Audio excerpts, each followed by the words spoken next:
안정식의 한반도 포커스입니다. 북한이 이재명 대통령이 당선됐다는 소식을 대선 이틀 만에 보도했습니다.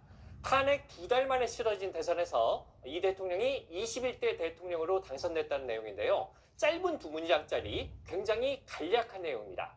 이 대통령은 취임 초부터 남북관계 개선 의지를 밝히고 있는데요. 북한이 과연 호응할까요?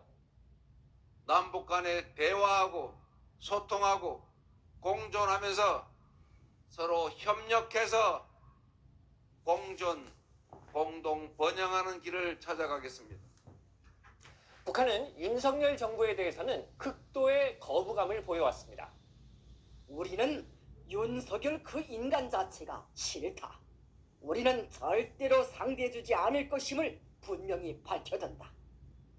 이런 걸 보면은 남한에서의 정권 교체가 남북관계 개선의 계기가 되지 않을까라는 생각을 해볼 수가 있습니다.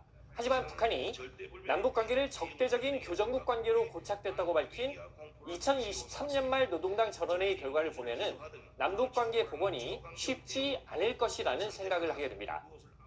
우리 제도와 정권을 붕괴시키겠다는 괴뢰들의 흉악한 야망은 민주를 표방하든 보수의 탈을 썼든 조금도 다를 바 없었다고 하시면서 여기서 민주라는 단어는 문맥상 남한의 진보 세력을 의미한다고 볼 수가 있는데요. 북한이 남한의 보수 세력뿐 아니라 진보 세력에 대해서도 실망감을 표시하고 있다는 게 특이합니다.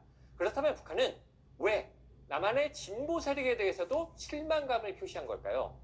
사실 북한이 남북관계를 유지하고 있는 중요한 이유 가운데 하나는 남한으로부터 얻어갈 게 있기 때문입니다.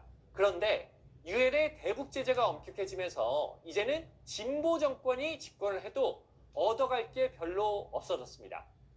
단적으로 문재인 정부 당시에 남북 정상회담을 3차례나 하면서 남북 관계가 뭔가 진전되는 듯 했지만 북한이 경협 차원에서 실질적으로 얻어간 건 없었습니다.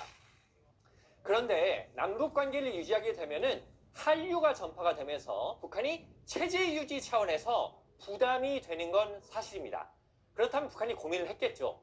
남북관계 유지에도 별로 얻어갈 건 없는데 한류는 전파되면서 체제에 부담만 간다. 그렇다면 굳이 남북관계를 유지할 실익이 있느냐 이런 고민이었을 겁니다. 그래서 이런 고민 끝에 북한이 남북관계의 단절이라는 초강수를 뒀다라고 한다면 남한에서 정권 교체가 됐다고 해서 대남 정책을 쉽사리 바꾸지는 않을 겁니다.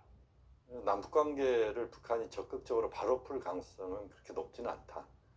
노동신문에도 지금 이번 대선 결과를 간략하게 보도를 하고 있고 이국가론으로 북한은 접근하고 있기 때문에 이 적대국가 남한에 대해서 바로 대통령 바뀌었다고 남북관계에 적극적으로 나설 가능성은 그렇게 높지는 않다고.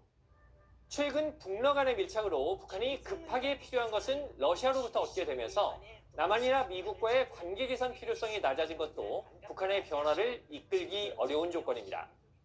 다만 이재명 정부의 임기가 5년이나 남아있는 만큼 국제 정세가 변화하게 되면 중장기적으로 남북 접촉이 재개될 가능성은 열어놔야 될 것 같습니다.